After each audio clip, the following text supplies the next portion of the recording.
تو میں پریکٹیکل کر کے بتا رہا ہوں آپ کو ابھی 20 سال سے، ورنہ داڑھی بڑھا لینے میں اور ٹوپی پہن لینے میں حرج کیا ہے؟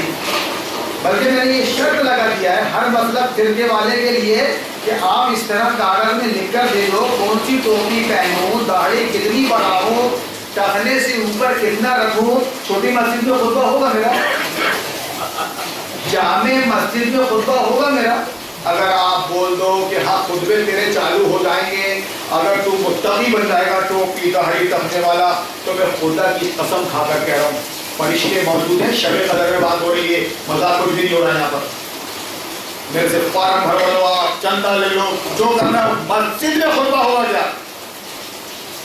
نہیں وہ تو نہیں ہوگا، تو بات ختم ہے۔ تاکہ بہانے کے لیے ناٹک ہے، داڑھی ٹوپی کرنا ناٹک ہے صاحب۔ میرے بارے میں اپنے بھائیوں کو سمجھا رہا ہے، ارے کیا وہ کیا بتائے وہ داڑھی چلی گیا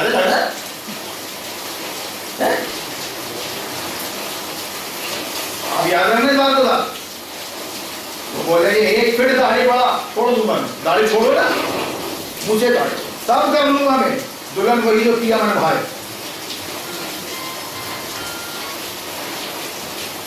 اچھا جناب چلو میرا حلیہ نہیں، ڈاکٹر اسرار احمد صاحب کا ہے نا، ڈاکٹر احمد صاحب کا انتقال ہوا تو نماز جنازہ نہیں چھوڑی مسجد کو، سننی کے بولے ہو ہے نا۔ اگر آپ ہارون کی بات نہیں مانتے کیونکہ وہ ایسا ویسا ہے تو ڈاکٹر اسلام کو سنو، وہ بھی قرآن کی بات کر رہے ہیں، نظام باطل کا انکار۔ السلام علیکم، قرآن میں آتا ہے اللہ فرماتا ہے ہم نے جن اور انسان کو صرف عبادت کے لیے پیدا کیا ہے۔ اس عبادت کا کیا مطلب ہے؟ عبادت کا مطلب ہے بندگی، اللہ کی غلامی، اللہ کی غلامی۔ آپ نے اللہ کی غلامی میں اپنے آپ کو دے دیا ہے، وہ ہمارا آقا ہے، وہ جیسا بولے ویسا کرو بس۔ 24 گھنٹے زندگی بھر آقا جیسا بولے ویسا کرو آپ، یہ غلامی ہے، یہ عبادت نہیں ہے، یہ عبادت ہے۔ صرف عبادت نماز روزے زکوٰۃ کا نام نہیں ہے، بلکہ اگر آپ حلال کما رہے ہو تو وہ بھی عبادت ہے، اگر آپ کے گھر میں پردہ ہے آپ کی نگرانی میں ہے وہ بھی عبادت ہے۔ رسول اللہ نے فرمایا کہ حلال کمائی اگر آپ بیوی بچوں کو کھلا رہے ہو تو وہ بھی عبادت ہے۔ اگر عراق کی اور افغانستان کی بارڈر میں رات کو جاگ رہا ہے سپاہی، عبادت ہے۔ تو گویا زندگی پہ حاوی ہے یہ لفظ کہ ایک لمحہ بھی آپ اللہ رسول کو بھول کر نہیں رہ سکتے، اس کی فرما برداری پہ اگر جی رہے ہیں تو عبادت۔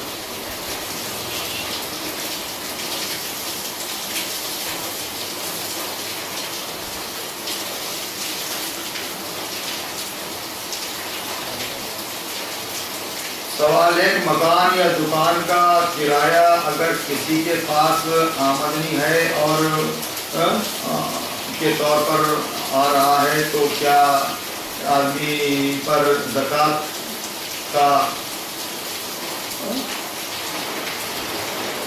کا کیا ہے، اس میں زکوٰۃ نکلنی ہے یا نہیں؟ قرآن و حدیث کی روشنی میں اسے بتائیے۔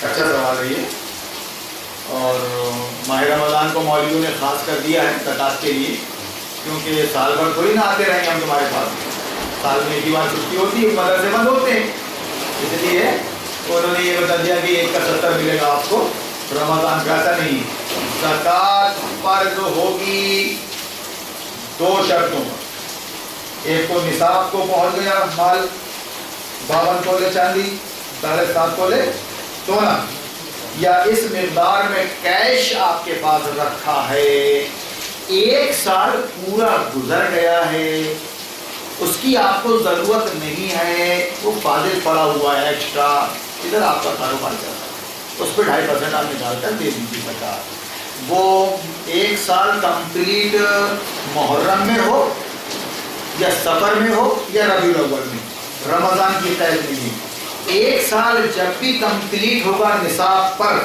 اس وقت آپ فوراً زکوٰۃ نکال کے اپنے گھر کے جو یتیم بیوہ مسکین ہیں محتاج ان کو دو گے آپ، قرآن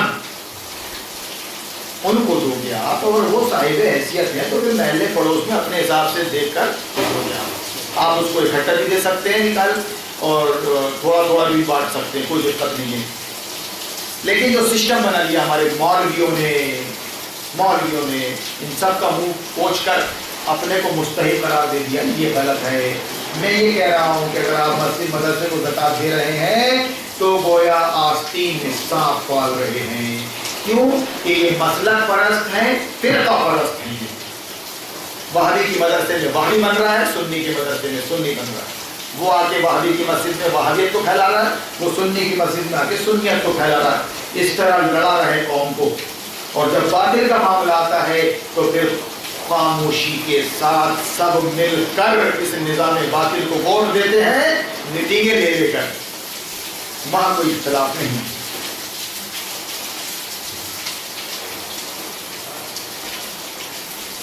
کسی غیر مسلم کا سوال ہے کہ عید میں سیویاں ہی کیوں کھائی جاتی ہیں؟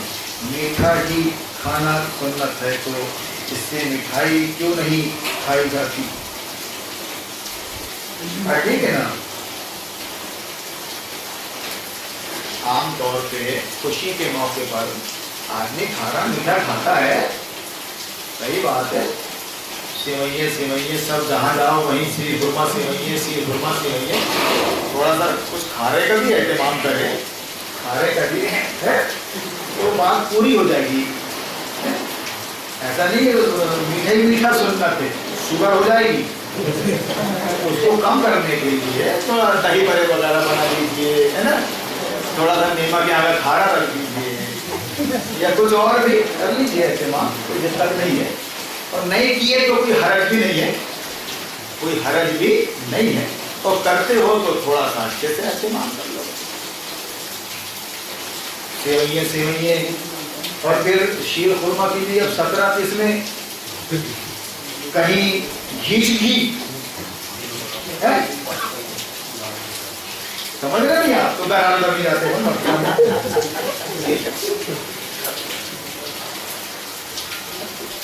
السلام علیکم۔ ابو بکر البغدادی نے دنیا کے مسلمانوں سے کہا ہے میں تمہارا امیر ہوں،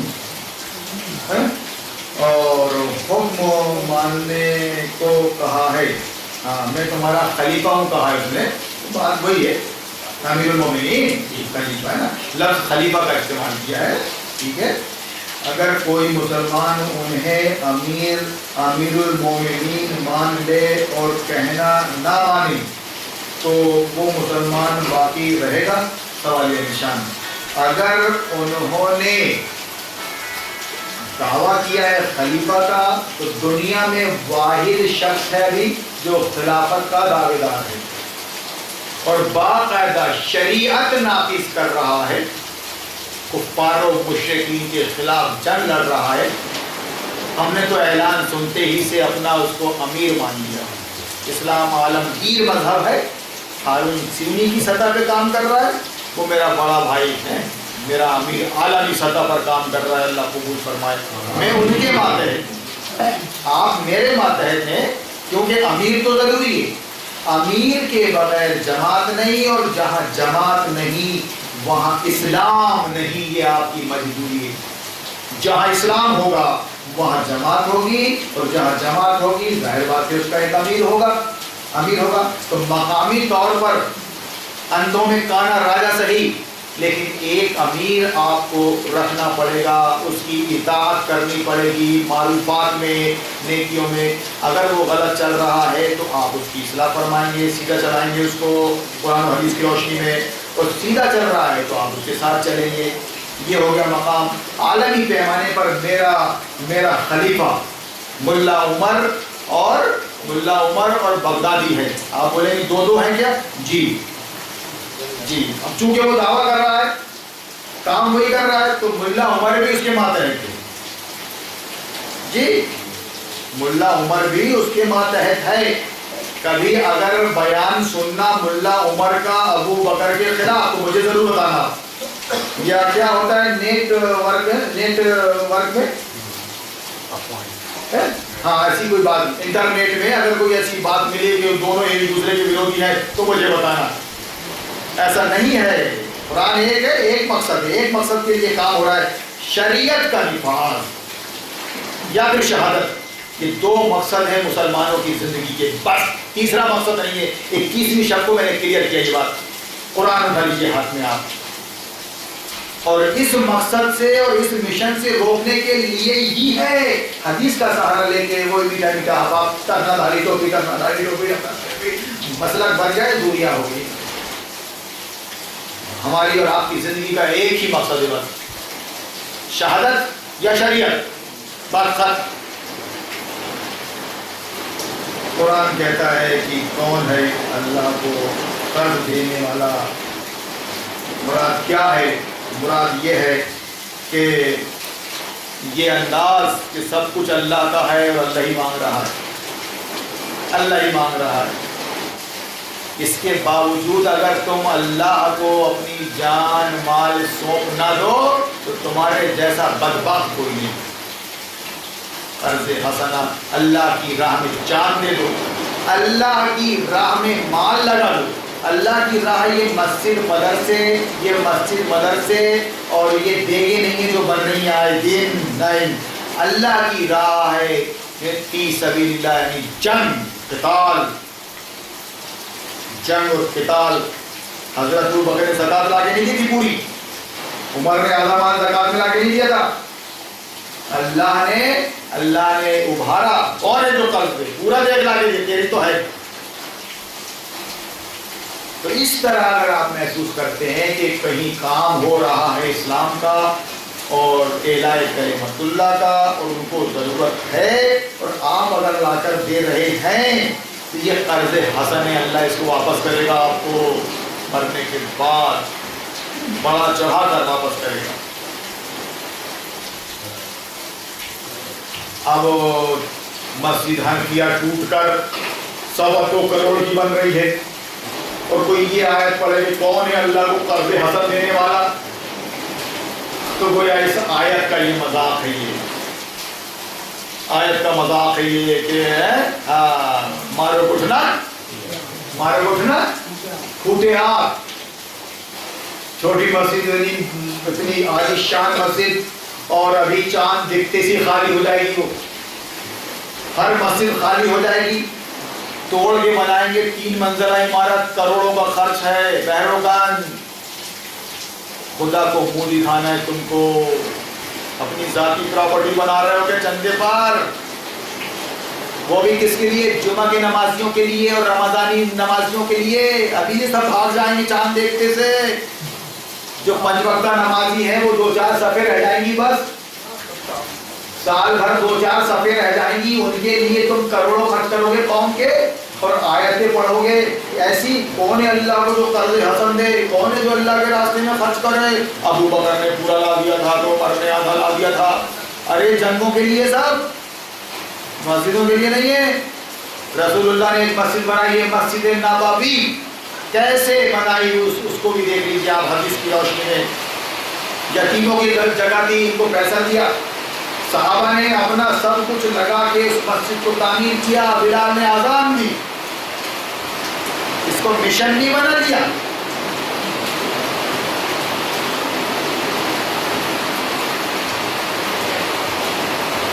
ماشاءاللہ ماشاءاللہ. اللہ سے دعا کیجیے اس بارش کو رحمت کی بارش بنائے صاحب. آمین.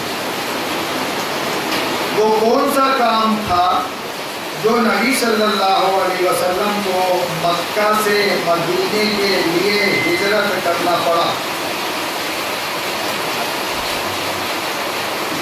ہمارے اوپر وہ حالات کیوں نہیں آ رہے ہیں؟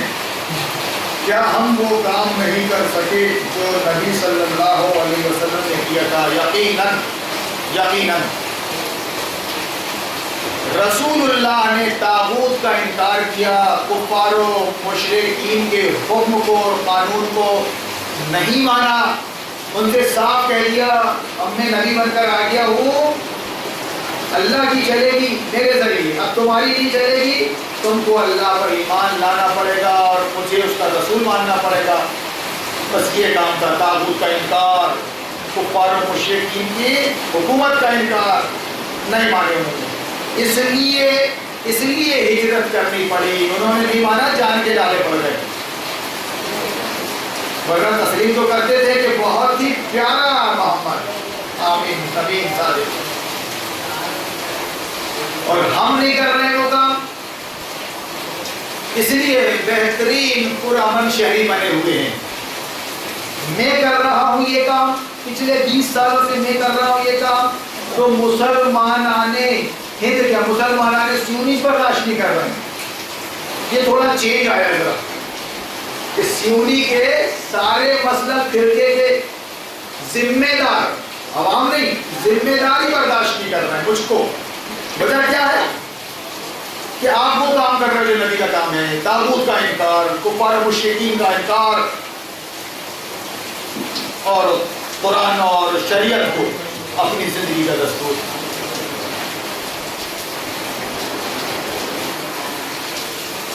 ماشاءاللہ بہت برکت۔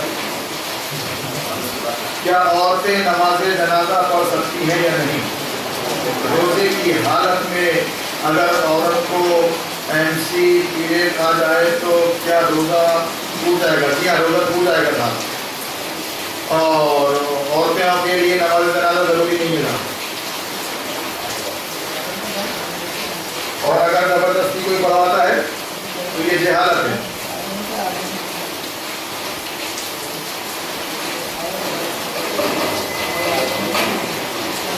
کیا عورتیں ہجرت کر سکتی ہیں؟ جس کے پورے روزے رہتے ہیں وہ عید کے بعد سرپوزی روزے کر سکتی ہے، کیا عورتیں ہجرت کر سکتی ہیں؟ جی ہاں صاحب، جب مرد ہجرت کریں گے تو عورتوں کو بھی کرنا پڑے گا، سوال بھی کرنا نہیں ہوتا۔ اور یہ اس کے پورے روزے رہتے ہیں، اگر آپ نے رمضان کے پورے روزے رکھے ہیں تو عید کے بعد شش عیدی روزے ہیں، وہ لفظ شش یہ فارسی کا لفظ ہے، چھ یعنی عید کے بعد 6 روزے رکھنا۔ اگر آپ رکھتے ہیں نفل روزے ہیں تو ثواب ہے، اور اگر آپ نہیں رکھتے تو کوئی گناہ نہیں ہے، کوئی گناہ نہیں ہے۔ اور زبردستی سب کو بتا کے رکھنا ہے کہ تم سیوئیاں کھا رہے ہو اور میں روزے سے ہوں، یہ کوئی تقویٰ نہیں ہے۔ 30 روزے جو فرض ہے وہ آپ نے رکھ لیے، آپ کی پابندی ختم۔ ہم تو نہیں رکھتے، 30 دن سے سوکھے جہاں جائیں گے ملے گی۔ ہم اتنے بڑے متقی نہیں ہیں روزے سے، سرفروشی کی روزے، سرفروشی نہیں، سرفروشی کی تمنا اب ہمارے دل میں ہے، سر کٹانے کی تمنا اب ہمارے دل میں ہے، اور دیکھنا ہے زور کتنا بازوئے قاتل میں ہے۔ یہ ٹریننگ دے گئے وہ 30 روزے، سرفروشی نہیں، سرفروشی کی تمنا، سر کٹانے کی۔ اسی لیے تو بول رہے ہیں کہ لے جاؤ سولی پہ چڑھا دو آج نمبری کو، یہ رتبہ بلند ملا جس کو مل گیا۔ آپ بولو ویسے نہیں بول سکتے، ویسے نہیں بول سکتے، اور یہ دباؤ یہ قانون ہوگا۔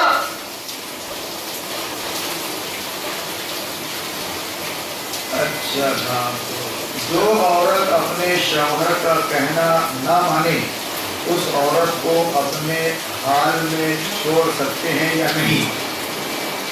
جو عورت اپنے شوہر کا جائز باتوں میں، شرعی باتوں میں، دین کی باتوں میں اگر کہا نہ مانے تو اس کو چھوڑ سکتے ہیں، طلاق دے سکتے ہیں، مگر ایسا اٹھا کے نہیں 1 2 3، باقاعدہ مہینوں اور سالوں کی مہلت دیتے ہوئے۔ طلاق کی ایک ہی وجہ جائز ہے، عذر شرعی، اور اگر فروعی مسائل میں، فروعی معاملات میں عورت بات نہیں مانتی ہے تو اس کو زیادہ سیریس نہیں لینا چاہیے. میں بول رہا ہوں بھائی بھنڈی بنا، وہ بولتی نہیں بنانی ہے. میں بول رہا ہوں بھجیا بنا، ہم کو پسند نہیں بھجیا، ہم گوار کھا کے کھائیں گے. گوار چل بھائی بنا لے، تھوڑا سمجھوتا کر لیجیے نا. یہ کوئی شریعت کا اور دین کا مسئلہ نہیں ہے. ٹھیک ہے ٹھیک ہے.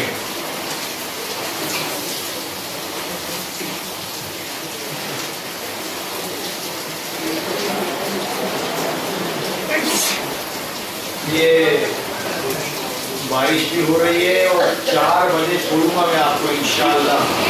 4:45 تک آپ اطمینان سے سحری کر سکتے ہیں، کوئی دقت نہیں، کوئی دقت نہیں. لڑکا یہ لڑکی تمہارا یا شادی شدہ زنا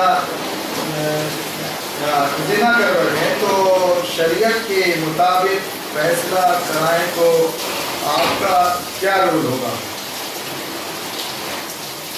شریعت کے مطابق اگر وہ کنوارے ہیں تو ان کو 100 کوڑے مارے جائیں گے، اور اگر شادی شدہ ہیں تو ان کو پتھر مار مار کر گاڑ دیا جائے گا زندہ. یہ شریعت ہوگی. اب جو لوگ فرقہ پرست اور مسلک پرست جو تقوی بڑھا رہے ہیں ناف اپنے 2 دہائی میں، نماز میں، تسبیح میں، ان سے پوچھئے کہ قرآن کی اس بات پر، شریعت کی اس بات پر کون عمل کرے گا ہندوستان میں؟ کبھی عمل ہوگا بھی کہ نہیں؟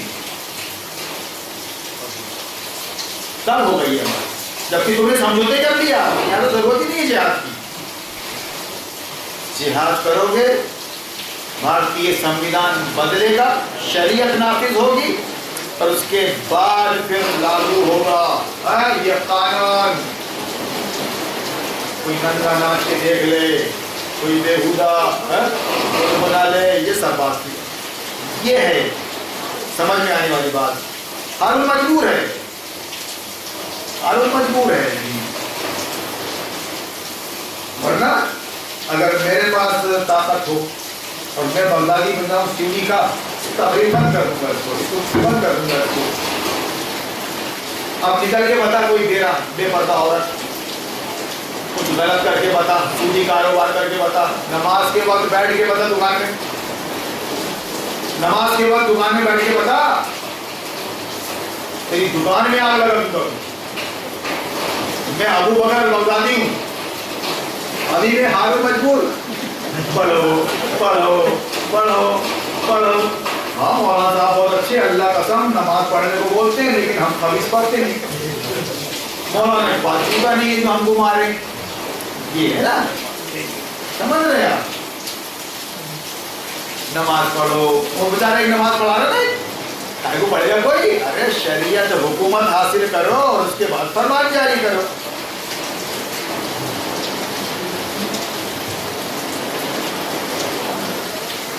مولانا صاحب مسجدوں میں آج کل جو چل رہا ہے، صدر، نائب صدر، سیکریٹری، خزانچی، کیا صحیح ہے؟ یہ کیا صحیح ہے؟ کیا یہ صحیح ہے یا غلط؟ بھائی سیرت النبی میں تو یہ ایسا سب کچھ ملتا نہیں. مسجد نبوی کے صدر کون تھے مدینہ میں رسول اللہ کے زمانے میں؟ نائب صدر کون تھے؟ سند سے بات کرنا. ہاں جو بھی بات کرنا، کوئی نام اگر پیش کرو گے تو سند مانگوں گا میں. صدر ہو گئے نائب صدر ہو گئے محمد رسول اللہ، ہے نا؟ تو نائب صدر کون تھا؟ باقاعدہ انتخاب ہوا تھا، سارے صحابہ بیٹھے تھے آپس میں. نائب صدر، خزانچی، سیکریٹری، یہ یہودی طریقہ ہے. یہ انتخاب، مردوں کی تنظیم الگ، عورتوں کی تنظیم الگ، بچوں کی تنظیم الگ، بوڑھوں کی تنظیم الگ، ہے نا؟ یہ تقسیم یہود و نصارہ کی ہے. اور ہم پریکٹیکلی یہود و نصارہ کے راستے پر آ گئے ہیں. وضع میں تم ہو نصارہ تو تمدن میں ہنود, تو یہ مسلمان ہیں جنہیں دیکھ کے شرمائے یہود, ورنہ یہ کچھ نہیں. 23 سال نبوت, صرف ایک ہی شخص سربراہ مملکت محمد رسول اللہ, یہ کچھ نہیں. آپ جس کو جو کرنے کے لیے کہہ رہے ہیں وہ کام بحسن و خوبی کر رہا ہے. مولانا محمد صاحب السلام علیکم, میں یہ جاننا چاہتا ہوں کہ موجودہ حالات میں اپنی اولاد کو عربی اردو کی تعلیم دینے کے لیے کیا جتن کیا جائے؟ اگر ماں باپ کو پڑھانا نہیں آتا ہے, جاہل ہیں, تو وہ ٹیوشن لے سکتے ہیں. بچیاں ہیں, چھوٹی بچے ہیں, تو باقاعدہ کسی عالم سے ٹیوشن لے سکتے ہیں. بچیاں ہیں ہماری چھوٹی, تو کسی عالم سے ان کو پڑھوا سکتے ہیں. لیڈیز کی تو کوئی بات ہی نہیں ہے. لیکن اگر بچیاں بڑی ہو گئی ہیں, بالغ ہو گئی ہیں, تو پھر آپ کسی مولانا سے ان کو نہیں پڑھا سکتے, جاہلی رہنے دیجیے. پھر وہاں پردے کا معاملہ آ جائے گا, پردے کا معاملہ آ جائے گا وہاں پر, پھر شریعت وہاں پہ. تو بہرحال تعلیم کیسی لینگویج, اردو, عربی, فارسی, یہ لینگویج آپ سکھا سکتے ہیں, سکھا سکتے ہیں. ہندی, انگریزی بھی لینگویج آپ سکھا سکتے ہیں. اس کے بعد جو سلیبس ہوگا وہ قرآن حدیث ہوگا. آپ قرآن حدیث پڑھو گھر میں عمل. یہ جو بتا رہے ہیں ہم دین سکھا رہے ہیں, مسلمانوں کو مسلمان بنا رہے ہیں, بچوں کو مسلمان بنا رہے ہیں, یہ سب فریب ہے. یہ اس کانوینٹ میں اس کانوینٹ میں بچوں کو پہنچاؤ, کچھ دعائیں, کچھ منتر گھٹا دیے. وہ چھوٹے سے بچے کو ایک سانس میں پوری دعائیں پڑھ لیتا ہے, دوسرے سن کر سمجھتے ہیں اللہ کتنا اچھا کانوینٹ ہے یہ, اپنے بچے کو لاؤں گا. پڑھے گا وہ بچہ 4ویں 5ویں 10ویں جو بھی پڑھے گا, اس کے بعد یہودی اسکول میں جائے گا, سیکولر مسلمان بنے گا. وہ سمجھ رہے گا آخر میں کیا بنے گا, وہ سیکولر مسلمان. یہ فریب ہے. آپ اگر اپنے بچے کو مسلمان بنانا چاہتے ہیں تو گھر میں ہی بنانا پڑے گا. آپ کو پڑھانا نہیں آتا ہے تو آپ ٹیوشن لے لیجیے. وقت رہتے 7 سال کا بچہ ہو گیا, ٹیوشن لگا دیجیے.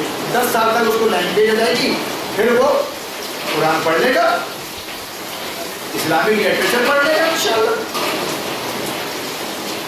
رہی آج کی اسکولوں کانوینٹ, ہرگز نہ پہنچائے وہاں پر, ہوا نہ لگنے دے.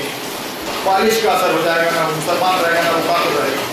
2 باتوں سے بچا لے, ایک اسکول نہ پہنچائے, دوسرا ووٹ نہ دے سسٹم کو. آپ مسلمان بن جائیں گے انشاءاللہ. اور جتنی بھی تکلیفیں اس راہ میں آتی ہیں ان کو خود گھر میں حل کریں. پڑھنا لکھنا آنا چاہیے. رات سلیبس تو وہ تو قرآن ہی ہے, سنت. اللہ سے دعا کرتے ہیں اللہ تعالیٰ 2 شب قدر کا موقع دیا, 3 شب قدر کا موقع اور دے دیجیے. جی کو سانپ نے کاٹ دیا تھا, بیچارہ آج قبر میں, وہ کل تھا اوپر, آج قبر میں. موجود زندگی کا بھروسہ نہیں ہے, اس لیے وقت کی قدر کیجیے. اور جو بات یہاں ہو رہی ہے اس کو دماغ میں جگہ دیجیے. گویا اللہ تعالیٰ اسلام کا شعور دے دے ہم کو. بارک اللہ لنا ولکم فی القرآن العظیم ونفعنا وإیاکم.